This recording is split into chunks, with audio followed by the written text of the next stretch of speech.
H1.4 நான்காவது கணக்கு.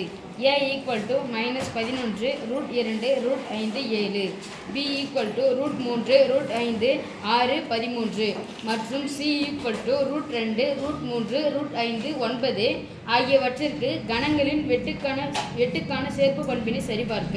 ஓகேமா, தேங்க் யூ. வெட்டுக்கானன்னு சொன்னா மூணுத்துக்குமே நடுவுல சரி போட போறோம். வெட்டு சேர்ப்புன்னா ரெண்டு கணங்களை என்ன பண்ண போறோம், சேர்த்துக்கோங்க. ஃபர்ஸ்ட் சேருங்க, லாஸ்ட்ல சேருங்க. A வெட்டு B வெட்டு C, A வெட்டு B வெட்டு C.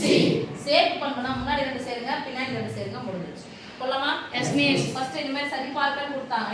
ஈக்குவல் டுக்கு லெஃப்ட் சைடு ஃபுல்லா பார்க்கணும். லெஃப்ட் சைடுல ஃபர்ஸ்ட் யார் எடுக்கணும்? பிராக்கெட் எடுக்கணும். பட் பிராக்கெட் இல்லாம எடுக்கணும். பிராக்கெட் இல்லாம எழுதணும். A வெட்டு B, அப்புறம் லெஃப்ட் சைடு ஃபுல்லா A வெட்டு B வெட்டு C ஓகே. ஃபர்ஸ்ட் A வும் B யும் கம்பேர் பண்ண போறோம். A வும் B யும் கம்பேர் பண்ணுங்க. யாரா இருக்காங்கன்னு பாருங்க. அவ்வளவுதானே? எஸ். கணம் A வெட்டு B யையும் C யையும் கம்பேர் பண்ண போறோம். A வெட்டு B யையும் C யையும் கம்பேர் பண்ணோம். ரூட் 5 இருக்கான்னு பாருங்க. எஸ். ஒரே நம்பர் இருக்கு, அந்த ஒரு நம்பர் இங்க இருக்கான்னு பாருங்க. இருக்குதா? எஸ். சோ ரூட் 5 சமன்பாடு 1.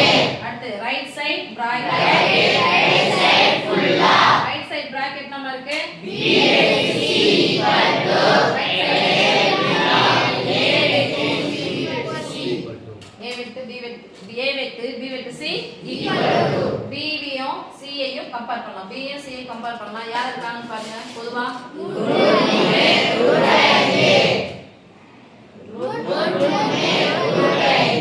அடுத்து யார் கூட கம்பேர் பண்ண போறோம்? B வெட்டு C ய A கூட கம்பேர் பண்ணலாம். √3 √5 A ல இருக்கான்னு பாருங்க.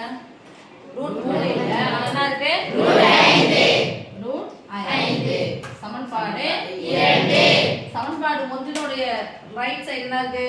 √5. சமன்பாடு 2 ரைட் சைடு என்ன இருக்கு? √5. ரைட் சைடு சமன்னா லெஃப்ட் சைடு சமம். அத எடுத்துறோம். லெஃப்ட் சைடு இங்க தான இருக்கு? எஸ். லெஃப்ட் சைடு தான இருக்கு? எஸ்.